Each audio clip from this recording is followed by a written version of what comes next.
우리의 심령을 가득 채워줄 줄 믿습니다.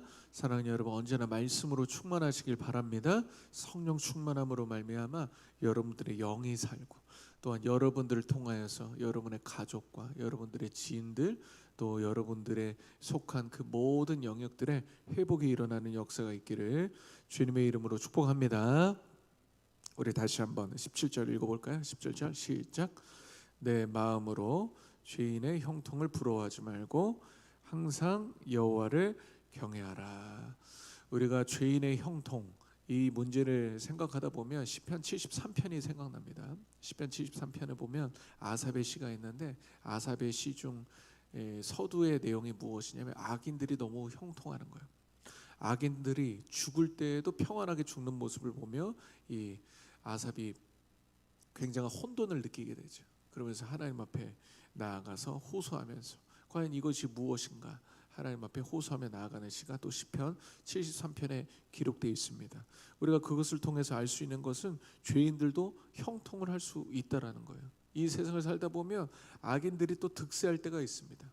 그렇죠? 죄인들이 온 곳에서 날뛰는 듯, 이런 표현도 있잖아요. 이 세상인 하나님의 통치가 머물러야 되는데 죄인들이 통치를 하게 되면 죄가 문화를 탑니다. 이거 굉장히 중요한 말입니다. 죄가 문화를 타면 그냥 사회에 고착화되는 거예요. 그렇게 되면 죄가 죄인지도 모르고 살아가게 된다는 것이에요. 우리나라 예전에는 간통죄가 죄였죠. 바람을 피우면 죄였어요. 근데 이게 63년인가요? 63년 만에 폐지가 됐어요. 그 이유가 뭔지 아세요, 여러분? 간통죄가 왜 폐지됐을까요? 아주 쉽습니다. 바람을 너무 많이 피는 거예요, 사람들이. 바람을 너무 많이 피니까 이걸 더 이상 죄로 여길 필요가 없다라고 생각하는 거예요. 그러니까 죄라는 속성은 이 문화를 타고 우리들에게 전이가 되기 때문에 한 사회의 통념적 관념과 같이 가는 것입니다. 그렇기 때문에 우리가 언제나 우리의 삶의 질서가 말씀의 기준이 되어야 될 줄 믿습니다. 그래서 한 나라의 도덕법이 가장 높은 도덕법이 되기 위해서는 교회가 살아 있어야 돼요. 할렐루야. 교회가 살지 않으면 나라들이 다 죽는 거예요. 그래서 우리 대한민국 조국이 정말로 교회가 다시 한번 부흥의 불길이 일어나야 될 줄 믿습니다. 교회가 살지 않는 나라들은 다 죽게 됩니다. 교회가 살지 않는 나라. 여러분, 우리가 6.25 전쟁을 통과하면서 얼마나 최빈국이었어요. 얼마나 못 사는 나라였습니까? 그런데 그때 6.25 참전 국가 중 하나가 에티오피아였어요. 에티오피아가 지금은 굉장한 채빈국이죠. 그 왜 그렇습니까? 정부가 부정부패가 너무 심한 거예요. 그러다 보니까 나라가 폭삭 망해버리니까 여러분 뭐 이렇게 길을 뭐 이렇게 설 수가 없는 거죠. 지금도 이란이 많은 문제들이 있는데 여러분 매스컴을 통해 봤지만 레슬링 선수였네요. 레슬링 선수 동메달까지 딴 레슬링 선수가 사형을 당하고, 그죠? 히잡을 쓰지 않으면 사형을 당하는 이런 일들이 있습니다. 여러분 그 강남에 보면은 도로의 이름이 그 테헤란로잖아요. 아세요? 테헤란로가 쫙 있잖아요. 그게 인도란다. 이란의 수도가 테헤란이잖아요. 그래서 이란에는 서울로가 있습니다. 박정희 정권 때 우리가 이란과 그 국교 수교를 맺으면서 이렇게 도시의 이름들을 하나하나 이렇게 한 거예요. 서로 주고받으면서. 그렇게 이란이란 나라가 굉장히 어떻게 보면은 좋은 나라기도 하고, 그런데 이게 갑자기 또 독재 국가로 되면서 이란이 폭삭 이게 망하게 되고 이상한 사형 제도가 막 생기기 시작하고 인권들이 유린당하고 막 이렇게 되는 것입니다.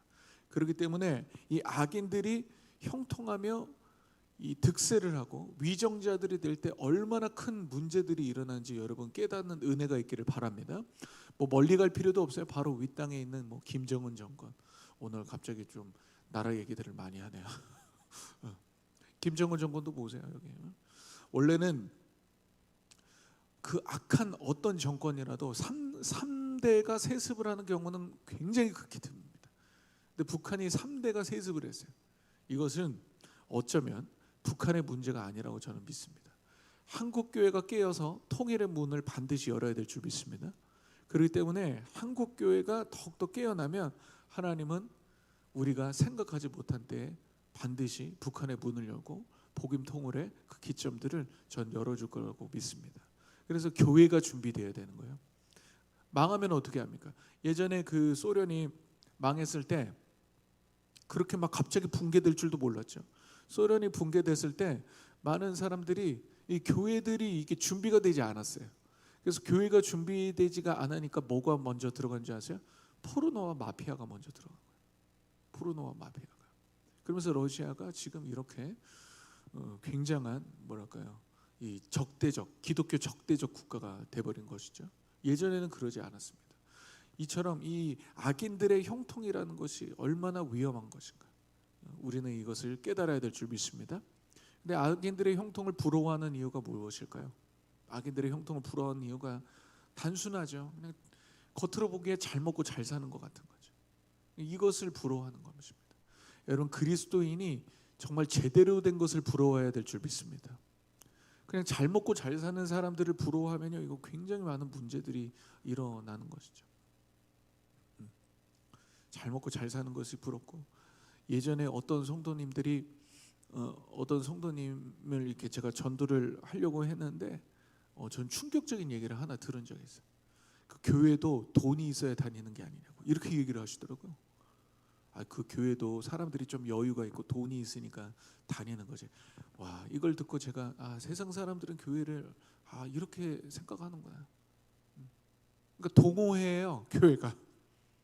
돈 있고 취미생활 하는 것처럼 종교생활을 한다고 생각을 하는 거예요. 뭐 그럴 수 있죠. 세상 사람들은 아무것도 모르니까.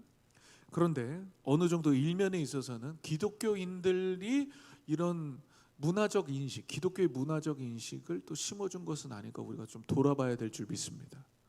왜냐하면 예수 그리스도의 생명력의 공동체가 우리 교회인데, 할렐루야. 근데 그것이 보여지지 않으니까 뭐 교회가 구제, 뭐 선한 사업, 뭐 여러 가지 대외적 활동들, 뭐 NGO 활동들, 이런 것들이 교회가 어떤 이미지와 매스컴을 자꾸 타다 보면 뭐가 흐려지냐면 교회의 본질이 흐려집니다. 그렇다면 여러분, 교회의 본질은 뭘까요? 교회의 본질은요, 다른 것이 아닙니다. 말씀과 예배인 줄 믿습니다. 여러분 믿으세요? 아멘. 여러분, 초대교회의 부흥을 잘 살펴보셔야 돼요. 제가 분이교회 이제 담임 목회를 시작하면서도 어떻게 하면 우리가 초대교회 같은 부흥이 될 수 있을까? 다른 부흥이 아니에요. 말씀이 부흥되어야 될 줄 믿습니다. 왜냐하면 말씀이 흥황하여 세력을 얻는다 했단 말이에요. 말씀이 그 영혼들의 심령을 강타하고, 말씀이 그 영혼들의 새 삶을 일으키며 새로운 영혼을 소생하면 반드시 구원받는 주의 백성들이 돌아오게 될 줄 믿습니다. 그런데 말씀과 예배 사역을 등한시하면 어떻게 될까요? 교회는 거대한 NGO 단체가 되는 거예요. 구제에 빠지는 거죠. 오죽했으면 사도들이 어떤 이야기를 합니까? 매일의 구제 가운데 정신이 없는 거예요. 매일의 구제 가운데 정신이 없어서 7 집사를 세우고 우리는 기도하는 일과 말씀 사역에 전무하리라, 이렇게 얘기하는 거죠. 왜냐하면 말씀을 전하는 것은 굉장히 중요한 사역인 줄 믿습니다. 그래서 사랑하는 아들 바울이 디모데에게도, 영적인 아들 디모데에게도 하는 말이 무엇이죠? 너는 내가 올 때까지 읽는 것과 가르치는 것과 권면하는 것에 전념하라, 이렇게 얘기하는 거예요. 읽는 것, 하나님의 말씀을 읽고 연구하는 것, 그죠? 읽는 것과 가르치는 것, 말씀을 가르치는 것, 그리고 권면하는 것, 성도들의 삶에 개인적으로 찾아가서 그것을 권면하고 이렇게 상담하는 것, 이것이 사역자의 제1의 본질인 줄 믿습니다. 이 본질을 놓쳐버리고 사역자가 다른 거에 이제 분주함에 빠지게 되면은 어떻게 보면은 뭐 이런 얘기가 어떻게 될지 모르지만 교회가 산으로 가는 거예요. 다른 것으로 가는 거예요. 교회가 산으로 가서 뭐 예배는 예배, 예배는 예배로 그냥 모이는 것 같지만 예배에 은혜가 없고 예배의 임재와 기름 부음이 없게 되는 그런 불상사들이 일어나는 겁니다. 우리 분이엘 교회는 예배와 말씀이 강력한 교회가 될 줄 믿습니다. 그래서 여러분들도 저를 위해서 정말 기도 많이 부탁드립니다. 제가 여러분들에게 기도 부탁 굉장히 많이 하잖아요. 사도 바울도 이런 기도 부탁해요. 나로 구할 것은 하나님의 말씀이 온전히 전파될 수 있도록 기도를 해달라. 나로 말씀을 주사. 사도 바울의 스케줄이 얼마나 바빴겠어요. 저희처럼 이렇게 설교 원고를 준비할 수 있는 시간들이 따로 없었을 거예요. 굉장히 바빴기 때문에. 그렇기 때문에 하나님의 계시적으로 말씀이 막 바울에게 임해야 되는 거죠. 그렇기 때문에 사도 바울이 성도들에게 기도를 부탁하는 거예요. 말씀을 주사. 주의 말씀을 담대하게 선포하게 하시고, 그렇죠? 너는 때를 얻든지 못 얻든지 하나님의 말씀을 전파하라. 할렐루야. 이게 말씀의 능력이라는 것은 어마어마한 것입니다. 어마어마한 것입니다.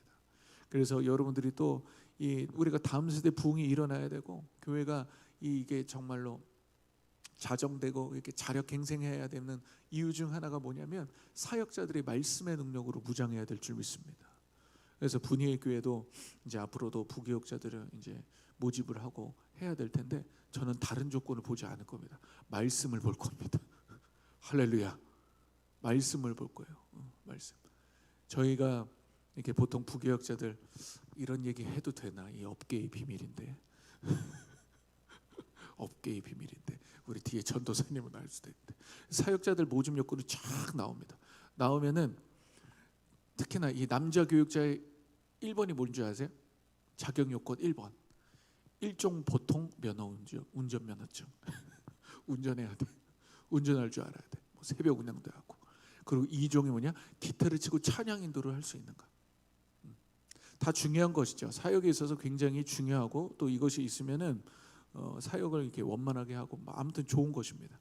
그런데 때로는요 설교 영상을 내라는 그런 어떤 교회들이 극히 많지는 않아요. 극히 많지는 않아요.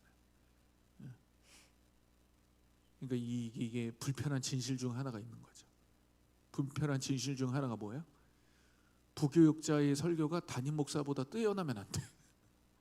이게 굉장히 불편한 진실이죠. 성도들도요 이제 그걸 알아가지고 부교육자가 설교를 잘한다. 그러면 조용해. 얘기하지 마. 설교 잘한다고 얘기하면 안 돼. 그러니까 담임 목사의 귀에 들어가면 큰일 난다. 이런 불편한 진실들이 생기기 시작하는 거죠. 저도 뭐 부족한 종이지만 많이 당했습니다. 할렐루야. 많이 당했어요.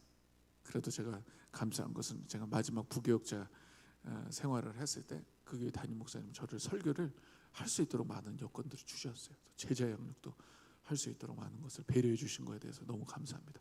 예전에는 제자 양육도 잘리고 말씀도 잘리고 수련회도 잘리고 막 이랬던 때도 많이 있었어요.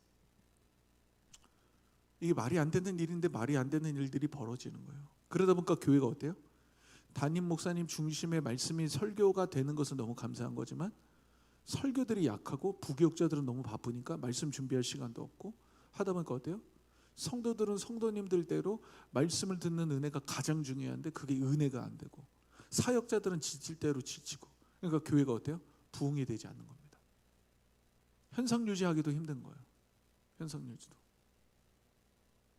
여러분 이런 악습들이 또한 뿌리 뽑히는 은혜가 있기를 주님의 이름으로 축복합니다. 아멘이세요? 이건 단순하게 저희 교육자들만의 이야기가 아니죠. 여러분들은 어떠세요? 여러분들이 악인의 형통을 불허하는 순간 무엇이 생기냐면 말씀의 능력을 여러분이 상실해버려요. 말씀의 능력을 상실하는 거예요. 그래서 여러분들이 진짜 부러워야 될 사람은 어떤 사람이냐? 하나님의 말씀에 사로잡힌 사람. 할렐루야. 아멘. 그렇기 때문에 오카노 목사님이 예전에 뭐 유튜브 수치를 봤는데 그런 얘기를 하더라고요. 부러워하려면 십자가로 가까이 간 사람을 더 부러워해라. 할렐루야. 주님께로 더 가까이 간 사람을 부러워하는 은혜가 있기를 바랍니다. 그래야 우리 영혼이 사는 거예요. 우리 영혼이 산다. 그러면서 자 우리 말씀 한 번 더 읽어볼까요? 제가 지금 목 상태가 조금 좋지 않아서 죄송합니다. 자 18절 읽어보겠습니다. 시작. 정령이 내 장래가 있겠고 내 소망이 끊어지지 아니하리라. 악인의 형통을 부러워하지 않는 대신 항상 여호와를 경외하라. 이렇게 말씀하고 있는 거예요. 경외한다면 하나님께서는 우리의 장래와 미래의 소망을 책임져 주실 줄 믿습니다. 악인의 형통을 부러워하지 않으면 악인의 꾀를 따르지 않는 거예요. 오만한 자들의 자리에 가지 않는 것이죠. 그러다 보면 여러분 순간의 손해가 있습니다. 순간의 어려움들이 있어요. 그런데 여기서 우리가 신앙적 타협점이 생기냐 마느냐의 문제가 되는 거예요. 순간의 손해 때문에 내가 이것을 넘어가지 못하고 그것을 선택해 버리면 우리에게는 미래가 없습니다. 그런데 전에도 말씀드렸다시피 하나님은 우리 인생 전체를 보시고 또 때로는 우리를 시험하시기 때문에 그래서 여러분들이 꼭 기억하세요. 인생의 모든 것이 다 시험이에요. 다 시험이에요. 솔직히 말씀드립니다. 하나님은요 여러분들이 진짜 믿음이 있는가 믿음으로 사는가를 보시는 줄 믿습니다. 그렇기 때문에 여러분들이 항상 하나님 앞에 믿음을 이렇게 검증하고 믿음을 드러내려고 하는 어떤 삶의 제스처들이 있으셔야 되는 거예요. 그 시험이라는 게, 하나님이 우리들에게 시험을 주신다는 게 그냥 오지 않습니다. 부지중에 옵니다. 하나님의 시험이요. 이제 시험이야, 중간고사야, 인생의 기말고사야 이러면서 대비하게 하지 않으세요. 갑작스럽게 오는 거예요. 전혀 예상하지 못한 일들이 벌어집니다. 지금도 얼마 전에, 며칠 전에 저에게도 관계적으로 굉장히 좀 충격적인 일이 있었어요. 모르겠어요. 지금 그 실마리가 풀리지 않아서 여러분들에게 또 말씀을 드릴 수는 없지만, 그것 때문에 마음이 계속 하루 종일 답답한 거예요. 분위기교회 성도들과의 관계는 아닙니다. 할렐루야. 지금 잘 따라오고 계시고 잘 이렇게 말씀에 경청해 주셔서 감사한데, 그게 있는 거예요. 마음속에 왜 자꾸 이런 일들이 벌어질까? 그러면서 예전에 그런 일들을 경험했던 그 관계 때문에 트라우마가 저도 모르게 있다는 걸 깨달았어요. 제가 트라우마가. 그러니까 자꾸 어떤 안 좋은 일들에 대한 강력한 사인들이 몇 번 이렇게 반복되다 보면 자꾸 이거 두려워하게 되는 거죠. 어려움들이 있는 거예요. 하루 종일 그 생각만 나고. 그때 제가 느끼는 것은 하나였어요.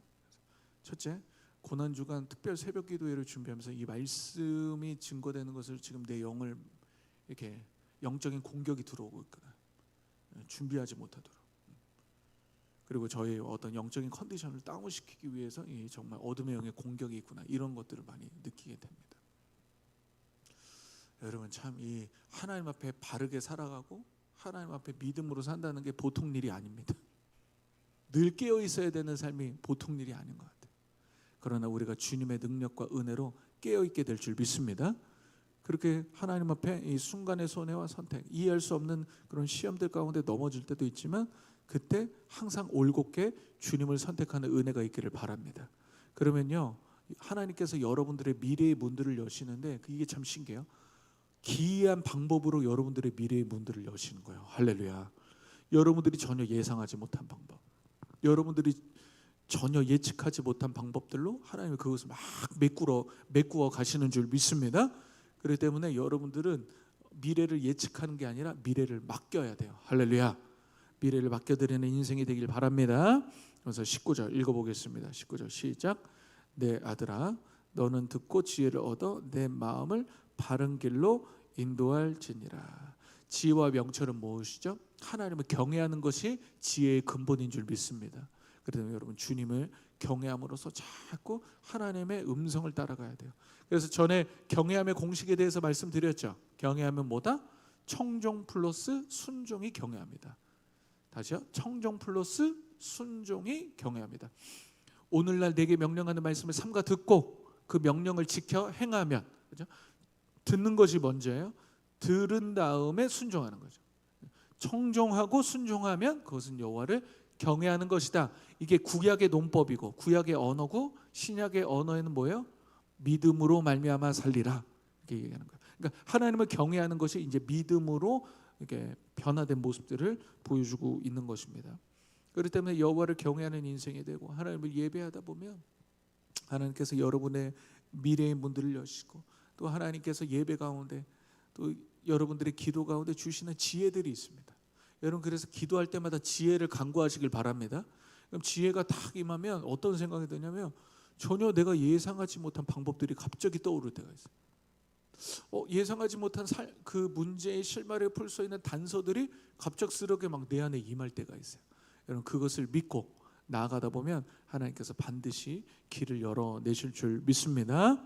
그리고 20절 읽어보겠습니다. 20절 21절 시작. 술을 즐겨 하는 자들과 고기를 탐하는 자들과도 더불어 사귀지 말라.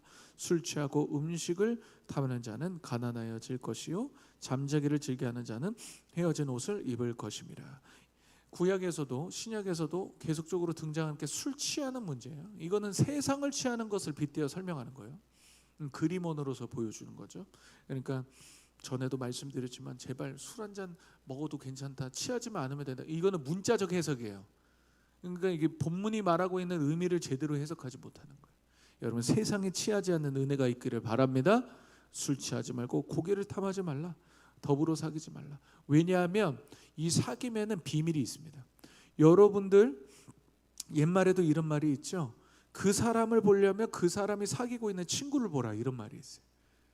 그러니까 동료들끼리 사귀는 거예요. 술 취하고 고기를 탐하는 자들과 사귄다는 건 어떤 의미예요? 그들에게 흡수당한다는 거예요. 우리는요, 좀 잘 들으세요. 우리는 이 세상 속에 살아갈 때 주님이 구분되는 게 아니라 구별되라 말씀하셨죠. 자, 구분은 뭘까요? 완전히 떠나는 거예요. 완전히 떠나는 거예요. 수도승이 되는 거죠. 혼자서 그냥 신앙생활을 하는 거예요. 이건 구분이에요. 근데 구별은 뭐야? 세상 속에 있지만 거기에 있어서 빛과 소금에 사는 삶, 그것이 구별인 줄 믿습니다. 그래서 제가 청년들 사역을 오랫동안 했잖아요. 그래서 청년들에게 어떻게 이 세상 속에서 이길 수 있는가, 그런 말을 많이 했어요. 너희가 만약에 친구들과의 또래 모임 가운데 술자리를 가든 어딜 가든 가도 괜찮다. 또 걔네들만의 문화와 회식이 있을 수 있으니까요. 그런데 만약에 너희들이 그 모임에 갔는데 내가 그 모임을 영적으로 주도할 수 없고 자꾸 그 모임에 흡수된다, 그러면 그 모임을 그만둬라. 빠져나와라. 이렇게 얘기를 해요. 그런데 내가 그 모임 속에 있지만 가령 예를 들어 술을 먹는 친구들이 있어요. 막 새벽까지 마십니다. 근데 걔네들을 다 택시 태워 보낼 수 있고 걔네들 뒤치다거리를 다 해줄 수 있고 걔네들에게서 선한 영향력을 발휘할 수 있으면 사귀어도 된다. 제가 이렇게 얘기해요. 남녀와의 교제도 저는 이렇게 얘기를 합니다. 왜냐면은 요즘 교회 안에 자매들이 정말 믿음에 좋은 형제들 만나기가 쉽지가 않잖아요. 그래서 불신자와 교제를 하지 않는 게 가장 베스트일 수 있지만 또 여러 가지로 하다 보면 만날 수 있어요. 그런데 이 만남의 기준점도 저는 그렇게 제시하는 거예요. 내가 영적으로 주도를 할 수 있으면 만나도 되는데 내가 그것을 영적으로 주도할 수 없으면 헤어지는 게 맞다. 내가 그것에 휩쓸려요. 내가 그것에 자꾸 빠져버려. 그러면요, 그것은요 탈피해야 될 줄 믿습니다. 아멘이세요? 그런데 내가 그 속에서 자꾸 어울려. 어느 순간 내가 영적인 피치가 떨어지고 예배도 빠지고 기도를 안 하게 돼. 그럼 빨리 빠져나와야 되는 거예요. 이것이 주님께서 우리에게 주시는 지혜인 줄 믿습니다. 왜냐하면 우리가 너무 극단적으로 그들과 술 취하고 고기를 좋아하는 탐하는 자들과 사귀지 않으면 전도는 언제 할 거야? 전도할 시간이 없잖아요. 그냥 우리들끼리만의 우리들만의 리그가 된다는 것이지. 그렇기 때문에 먼저는요, 여러분들이 예배 가운데, 여러분의 삶의 골방 기도 가운데 여러분들이 영이 강력해지는 은혜가 있기를 바랍니다. 그것이 된 상태에서 여러분들이 세상과 사귀며 때로는 복음을 증거해야 된다는 거죠. 그래서 마지막, 자 23절 읽어보겠습니다. 시작. 진리를 사되 팔지는 말며 지혜와 훈계와 명철도 그리할지니라. 진리를 사되 팔지를 말라고 합니다. 이것은 어떤 의미예요? 여러분들이 최선으로 구해야 될 것은 진리의 말씀인 줄 믿습니다. 진리의 말씀을 구해야지 이 진리의 말씀을 떠나서 이 세상에 어떠한 것들을 얻기 위해서 그냥 순간적 손해를 보고 싶지 않으니까 어쩌면 또 순간의 이익을 위해서 예배를 타협하고 이런 것들이 여러분 나라에 자행되면 이게 사람이라는 속성이 그래요. 예배 한 번 빠지는 게 어렵지 한 번 빠지면 그 뒤로부터 빠지는 것은 굉장히 쉽습니다. 이해가 되시죠? 이해가 되시죠? 네. 여러분들이 육신적으로 피곤해요. 오늘 새벽 예배 한 번만 빠질까? 내일 나가면 되지. 왜 이렇게 웃으세요? 이건 쉬워요. 한 번만 빠지면 되지. 목사님 설교 유튜브로 듣지. 할렐루야. 요거는 쉬워요. 그런데 그 이후로부터 문들이 확 열리면 어때요? 예배에 막 이렇게 문제들이 일어나는 거예요. 코로나 때가 우리가 그런 걸 맞이했잖아요. 코로나 때 온라인 예배도 예배냐 아니냐 막 이러면서 막 논쟁도 했어. 근데 그거는요 그렇게 논쟁할 문제가 아니에요.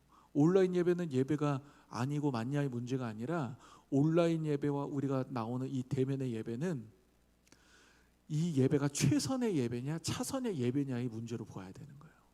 믿습니까? 내가 너무 몸이 불편하고 어려움들이 있어가지고 온라인 예배를 드릴 수 있죠. 근데 나오고 싶은 마음이 굴뚝 같아. 그럼에도 불구하고 나오지 못해서 눈물로써 기도하며 온라인 예배를 드린다. 은혜가 임할 줄 믿습니다. 그런데 오늘 하루 예배는 주일은 쉽니다니까 오늘은 좀 쉽니다 저. 그래서 집에서 그냥 파자마 바람에 TV에 바로 앞에 앉아가지고 유튜브 틀어놓고 예배를 드린다. 그럼 여러분 이게 됩니까 안 됩니까? 그런 예배 주님이 받으실까 안 받으실까요? 안 받으시는 거예요. 나올 수 있는 모든 요건들이 있는데 그냥 온라인으로 그냥 앉아가지고 예배 드리고 있어. 아닌 것입니다. 하나님은요 늘 우리의 최선의 예배를 받으시는 줄 믿습니다. 최선의 예배를 받으시는 분이라는 거예요.